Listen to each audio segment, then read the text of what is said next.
Olá pessoal, voltamos hoje com a nossa sequência de aulas com a continuidade da tutela provisória naquilo que vem ela se dividindo entre tutela cautelar e tutela antecipatória. Né?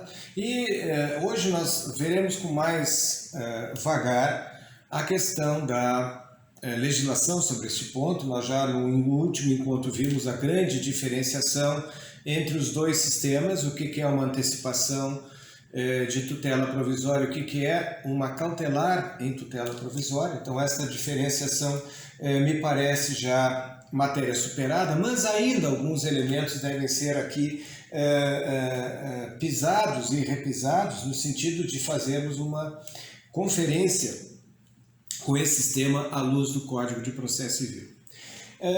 Vejo que o artigo 294, já nosso conhecido, é verdade, né, diz que a tutela pode fundamentar-se em urgência ou evidência. Já se viu, então, que a tutela provisória de urgência, e aí onde vai nos interessar a partir de agora, seja ela de urgência cautelar ou seja ela de urgência antecipada, não importa, diz então o parágrafo único do 294, pode ser concedida em dois momentos. Ou antes do processo, quer dizer, antes de eu fazer o pedido principal, eu posso antecipar o meu pedido para agora e deixar para formular depois o meu pedido principal.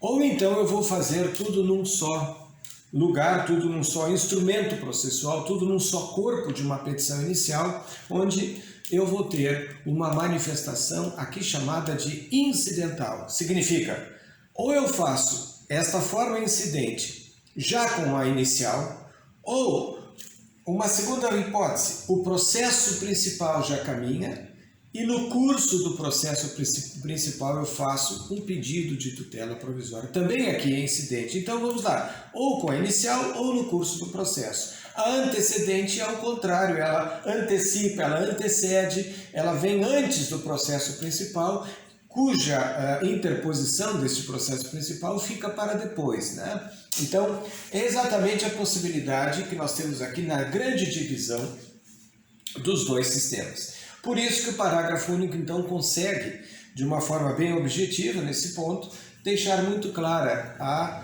questão do momento da interposição dessas medidas. Né? No artigo 295, a tutela provisória requerida em caráter incidental independe do pagamento de custas. Claro, porque se é incidental, a ação principal já está em andamento. Então, este pedido incidental ele vai, na verdade, ser apenas uma sequência do próprio procedimento. No artigo 296, fala já de uma questão da conservação da medida, né, que ela conserva a eficácia na pendência do processo e vai, já se viu até a sentença, podendo ser a qualquer tempo revogada ou mesmo modificada pelo juiz de acordo com o andamento destas situações de fato e o andamento do próprio processo, dependendo do seu tempo de duração. Salvo decisão judicial em contrário, a tutela provisória conservará a eficácia durante durante o período de suspensão do processo. Enquanto o processo parado, suspenso, evidentemente, que a tutela dada pelo juiz, essa tutela provisória, ela vai conservar todos os seus efeitos, a sua eficácia, enquanto paralisado o processo. Salvo, evidentemente, que alguma situação de modificação deste quadro apareça e o juiz, pelas partes, ou por uma delas, seja informado dessa modificação.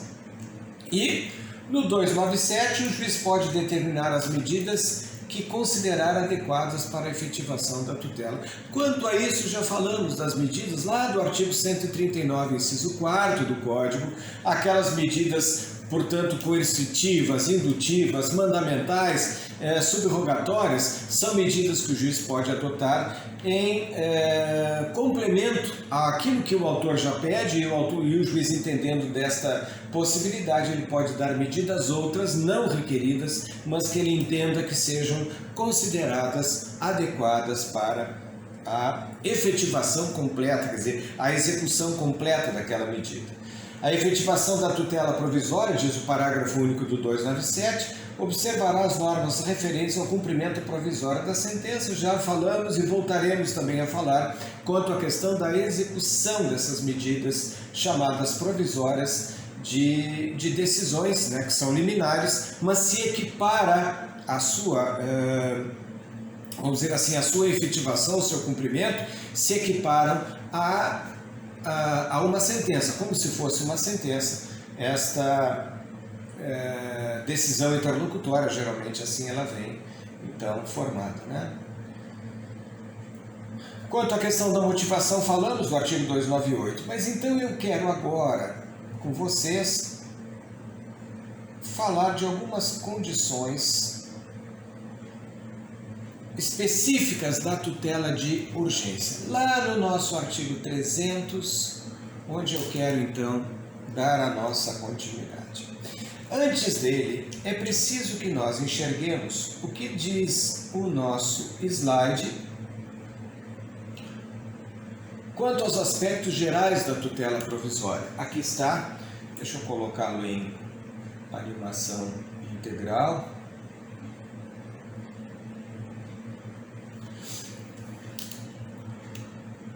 Que é uma questão de muita relevância da forma como se apresentam os artigos no Código, para que nós entendamos também.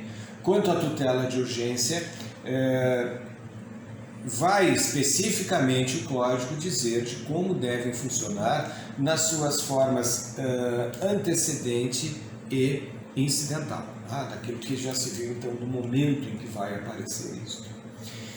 A tutela de urgência, em largas linhas, ela está colocada em 2 artigos apenas, né? Eu digo assim, em regra geral sobre tutela de urgência, nos artigos 300 a 302. Já vamos ver então o que nós temos pela frente aqui. Vejam então que aí o Código começa a controlar um sistema de divisão entre as 2 tutelas de urgência, tanto antecipada como cautelar, e na forma antecedente. Então o Código vai dar um cuidado especial à tutela antecedente, seja ela antecipada ou seja ela cautelar. Por quê? Porque ela vai ter regras, ela vai ter distinções de uma tutela incidental, que simplesmente eu pego uma petição e já faço embutir naquela petição inicial do processo principal a minha tutela de urgência pretendida. Então é possível que eu já faça de maneira incidental. Também vejam, na forma incidental eu tenho uma simplicidade de atuação. Por quê? Porque, repito, porque o processo principal já está posto. Seja na forma antecipada ou seja na forma cautelar essa urgência, eu já tenho um processo em andamento. Eu não preciso mais nada a não ser utilizar aquele único processo, que lá já está pronto, me esperando de braços abertos para que eu faça a tutela de urgência necessária. Agora, nas antecedentes nós vamos ter regras como é que vai funcionar, se tem prazo ou não tem prazo, se tem alguma outra observação formal, né, uma regra específica de procedimento e essa procedimentalidade, como é que vai funcionar. Então tudo isso estará, vamos dizer, colocado em maneira específica, e razão pela qual não aparece aqui a tutela chamada tutela de urgência incidental, por essas razões. Mas a antecedente, repito, tem um regramento próprio e precisa ser tratada com mais carinho. Por isso, razão dos artigos 313 e 304 cuidarem da tutela antecipada antecedente, e os artigos 305 até o 310 cuidarem da tutela cautelar antecedente. Porque nós vamos ter, repito, um procedimento diferenciado, nós vamos ter regras, nós vamos ter prazos, nós vamos ter meios, nós vamos ter formas e fórmulas através de ritos que vamos encontrar nesta tutela cautelar. Portanto,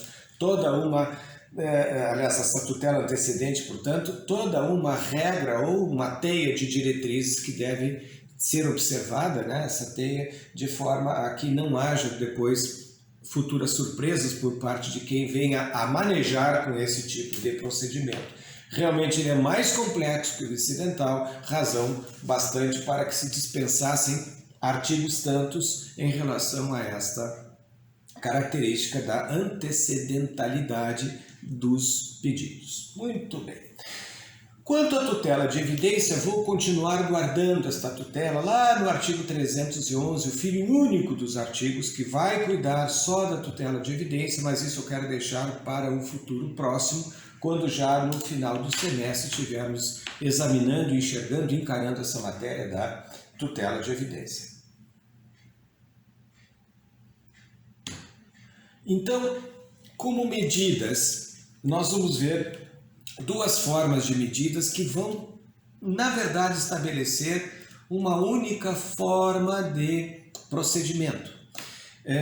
Embora as duas na tutela de urgência, o que nós temos que verificar agora é um aspecto de sinônimos desses elementos, porque muitas vezes nós vamos encontrar no código estas palavras que vocês muitas vezes também encontrarão dificuldade em estabelecer. Tá, mas o que é isso? O que apareceu? Vocês vão ver que é a mesma coisa. Eu estou tentando deixar de uma maneira bem mais acessível, uma linguagem mais direta, para que vocês entendam que vamos falar das mesmas coisas, mas com outros nomes. Até porque a doutrina tem se encarregado bastante, e é o que eu tenho notado, tem se encarregado bastante de fazer essa diversificação de nomes, quando na verdade o objeto ou o fenômeno analisado é o mesmo. Tá? Então vamos ver aqui o que é a tutela satisfativa, o que é a tutela conservativa ou instrumental. Embora já tenhamos falado, mas agora é o momento de nós recuperarmos esse aspecto e estabelecermos para o que vamos enxergar já à luz do Código de Processo Civil. A tutela satisfativa com a tutela conservativa, elas vão ter as mesmas, vamos dizer, informações que nós reservamos à tutela antecipada e à tutela cautelar. A tutela satisfativa, eu já disse, aquilo que nós estamos pedindo antecipadamente, a tutela antecipada, de maneira urgente, nós estamos requerendo para já trazer de uma sentença que daqui a muito tempo virá, nós estamos trazendo, não a sentença, obviamente, senão seria pré-julgamento, mas nós estamos trazendo a eficácia da sentença para hoje. Isso é a tutela antecipada. Isso vai se chamar tutela de satisfatividade. A tutela de satisfação do direito que eu estou trazendo para hoje. Não posso esperar para amanhã ou depois. Eu tenho que trazer já esta tutela de emergência, de urgência, para que o juiz, então, proteja aquela situação de fato e não deixe com que aquilo que se receia, aquilo que se tem medo que aconteça, venha realmente acontecer. Assim eu vou tratar com os alimentos, assim eu vou tratar com o medicamento, assim eu vou cuidar com uma questão de observação de regra técnica e pública, né? Muitas vezes eu preciso que me antecipem determinado benefício previdenciário, porque se não me derem agora, eu sou capaz de ir ao óbito, eu sou capaz de ter meu estado de saúde agravado, quem sabe até morrer de inanição. Enfim, várias situações em que eu estou trazendo aquilo que era de uma atividade antecipatória e por isso eu vou antecipar para cá, eu estou satisfazendo. Esse é o nome, então, da tutela satisfativa, onde eu satisfaço o direito material imediatamente. Há uma sintonia entre o pedido de urgência e o pedido final. É aqui que nós estamos antecipando o mesmo pedido. Tá? Já na tutela chamada instrumental ou conservativa, é a tutela cautelar. Nada mais do que isso, a tutela cautelar funcionando como um direito que eu busco, que não é o mesmo da tutela definitiva.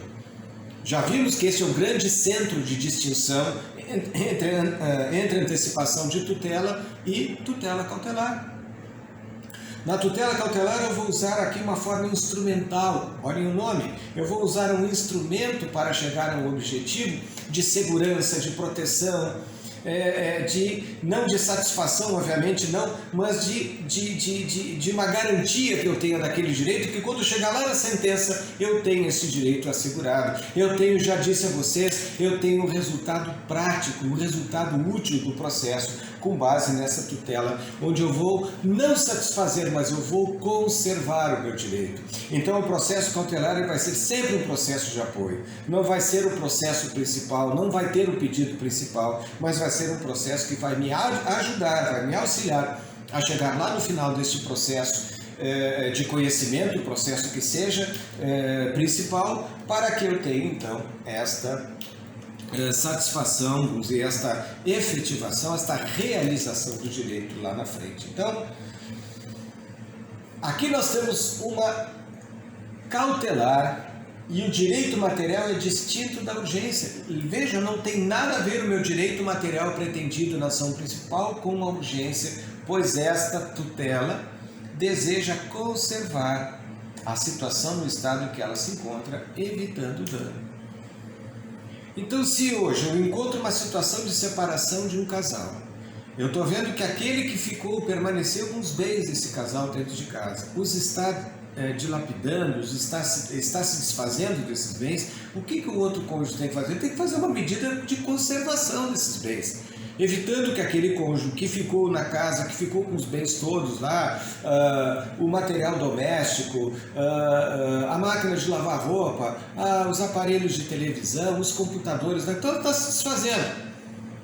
Como é que eu faço para ter uma partilha estável, equilibrada ao final? Eu tenho que entrar com uma ação protetiva, cautelar, conservativa, que é isso que diz o nome, conservando aquele patrimônio para quando for o momento da partilha definitiva dos bens, aqueles bens mesmos estejam lá, e não já em mão de terceiros, seja pela venda, seja por outro tipo de transação, doação, o que for, mas eu estou evitando, que eu quero ter a segurança, quando diz aqui, conservar a situação no estado que ela se encontra, evitando o dano, fazendo com que o receio daquela lesão, fique bem tratado para aquela lesão não acontecer. E é com isso, e por isso que eu vou ter a medida de conservação deste direito. E aí, gente, ingressa no nosso quadro uma necessária dica para vocês, no sentido de deixarmos muito claro também o que significam essas expressões. A liminar e a medida de urgência. A liminar sempre significa algo que vem na frente. In limine significa a medida que vem no limiar, no início, quando nós encontrarmos, então, situação de urgência.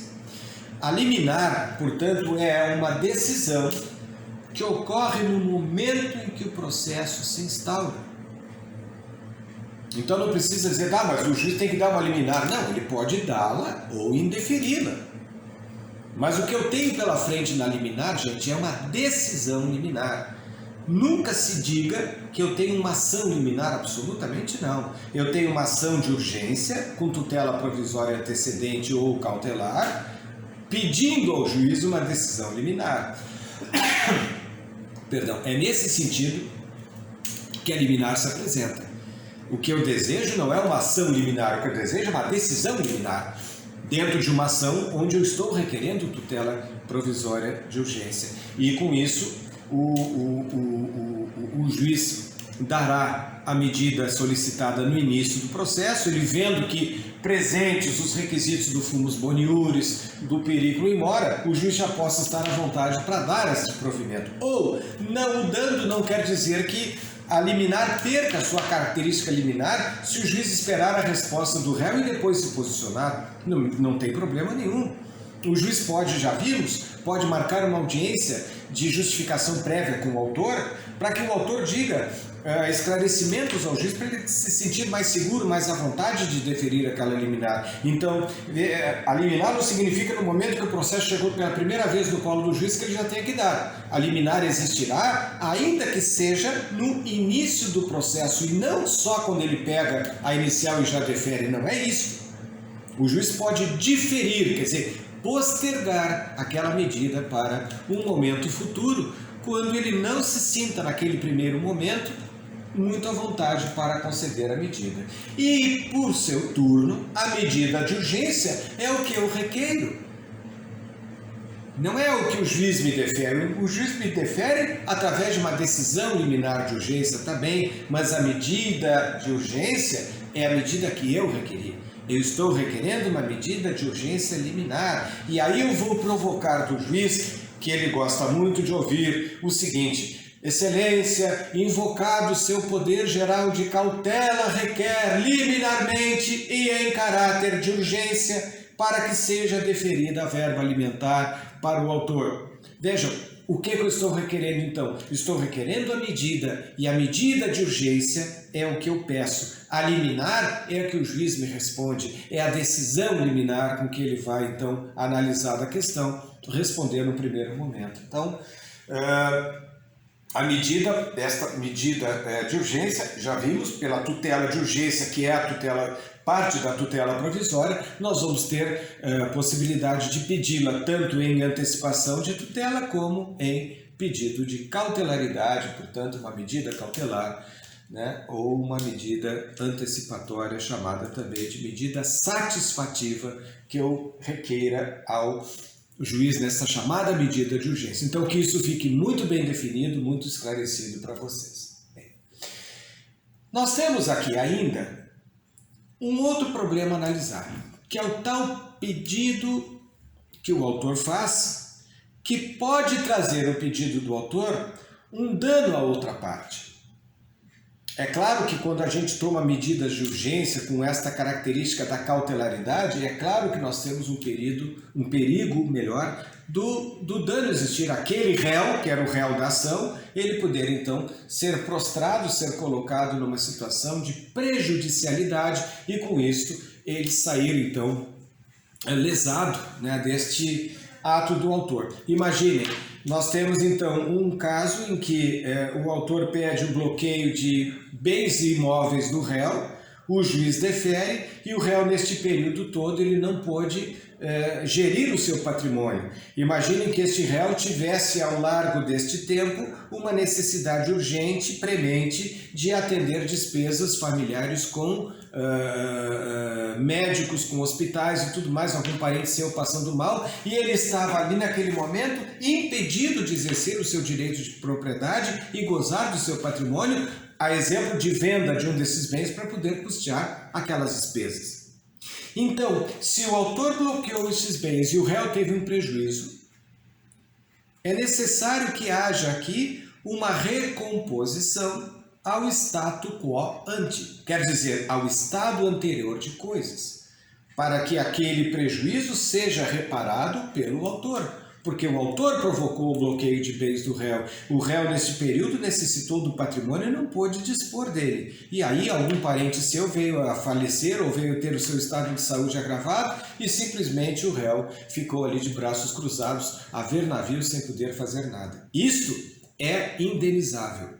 E é exatamente o perigo do dano inverso, ou alguns chamam de reverso, que é exatamente o que vai fazer essa chamada reparabilidade do dano, a questão ressarcitória de eventual prejuízo que nós tenhamos em relação a este réu que se prejudicou pela medida.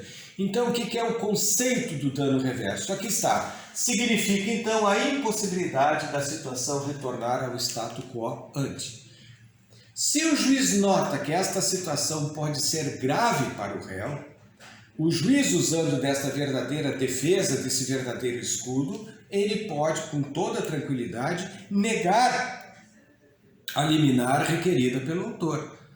Porque ele pode antever, puxa, mas se eu der essa liminar agora, eu posso prejudicar o réu. Então vamos lá, o autor pede todos os bens do réu que fiquem bloqueados, mas o juiz pode determinar medidas menos restritivas para o réu. Alguns bens fiquem reservados, bens suficientes para aquela garantia, e não todos os bens. Então vejam, aqui o que eu chamo de prudência do juiz quando ele decidir esta questão. Ele tem que tomar o meio tempo do aspecto do prejuízo, do perigo, o que pode acontecer. Situação que eu particularmente vivi no meu escritório, já faz alguns anos, em que uma mãe, ao dar o direito de visitação ao pai, uma menina de 2 anos e meio, este pai resolveu levar a criança para casa. Tá?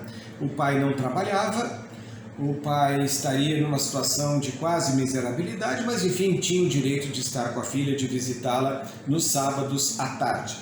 Muito bem, a mãe então arrumou a menina, ela foi com o pai e foram para casa. Quando a menina volta, ela alega para a mãe, que ela teria sido abusada sexualmente, 2 anos e meio. E a mãe pergunta algumas articulações quanto ao que poderia ter acontecido. Enfim, a menina acaba deixando mais ou menos esclarecido que era realmente um caso de abuso. O juiz recebe da mãe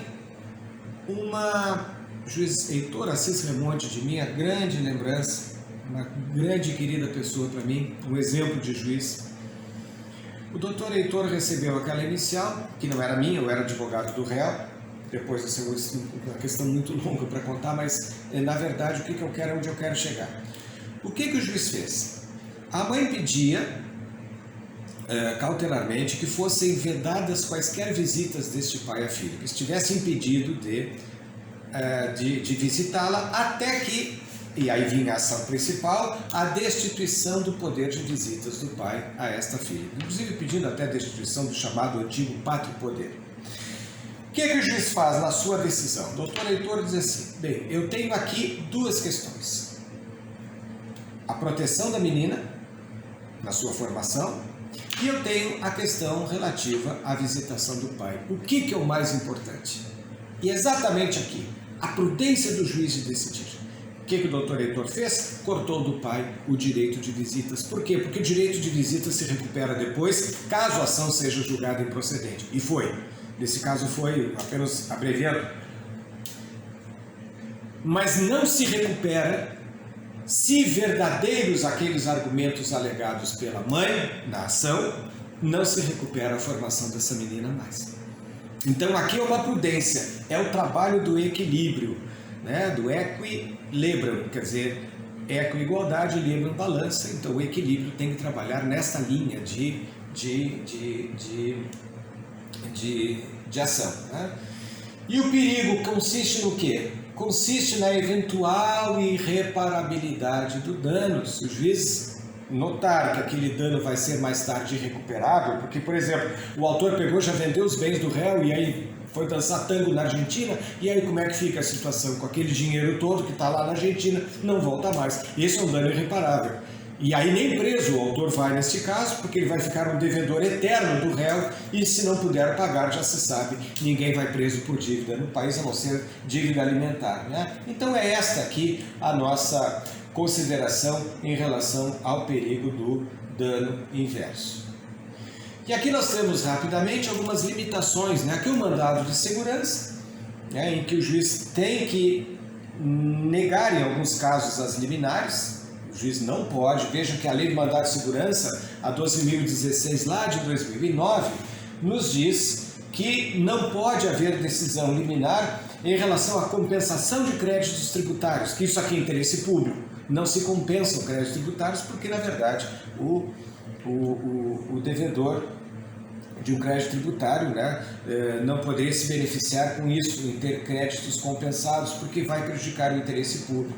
Entrega de mercadorias e bens provenientes do exterior, reclassificação e equiparação de servidor público, não pode haver liminar, há um direito do outro também, do outro servidor ser ouvido, concessão de aumento e extensão de vantagens, evidentemente, pagamento de qualquer natureza, também interesse público, tudo isso. Então essas medidas preservam exatamente esse interesse, como eu já lanço aqui nesse detalhe para vocês na última frase, a preservação do interesse público. E finalmente, nós temos aqui outras medidas, a Lei 8.437 de 92, cuja jurisprudência, à luz do novo Código, já diz que não são medidas aplicáveis. Mas para que vocês tenham conhecimento, são concessão de medidas cautelares contra atos do poder público e, em muitos casos, não se poderia dar este provimento liminar por parte do juiz em relação ao ato de um agente do poder público. Então, não será cabível medida liminar contra atos do poder público no procedimento cautelar ou qualquer outras ações de natureza cautelar ou preventiva. Embora essa lei não tenha sido revogada, ela ainda continua lançando algumas dúvidas sobre a sua, vamos dizer, exigibilidade, né, no campo da jurisprudência. Eu particularmente entendo também que este poder do juiz foi aumentado, foi ampliado à luz do Código de Processo Civil, que não restringiu absolutamente nada. E veja, estamos falando aqui de leis de mesma grandeza, são duas leis ordinárias, a Lei 13.105, que é o nosso Código de Processo Civil lá de 2015, e essa Lei 8.437. Então aqui nós temos uma antinomia legal, essa colisão de leis que pode trazer esta situação até de questionamento, né? Mas a jurisprudência já de uma maneira bem, vamos dizer, bem firme, bem forte, já tem se posicionado contra a vigência dessa Lei 8.437. Em 92 foi realmente uma lei que bateu firme e forte, né, em algumas questões para defender mais o poder público do que praticamente o cidadão. Ficamos então por hoje com esses ingredientes aí da nossa matéria e vou deixar então ao tempo e ao modo o material de apoio para vocês, desejando então uma boa semana, fiquem com Deus, continuem se protegendo e logo eu já estarei definindo aqui as diretrizes do nosso trabalho que vocês terão e também a matéria relativa à prova que nós teremos, uma única prova, como todos já sabem, lá no final do nosso semestre. Eu acredito que nós não venhamos a recuperar as aulas físicas presenciais, mas estaremos então nesse sistema e atentos. Por favor, continue me dando um feedback sobre as aulas, sobre o que vocês estão precisando. Eu tenho recebido poucas mensagens, é verdade, mas eu preciso muito que vocês nos apoiem nesse momento em que a gente, quando faz um voo desses meio que sem conhecimento de terreno, fica difícil. Eu preciso muito de vocês, tá bem? Fiquem com Deus. Obrigado.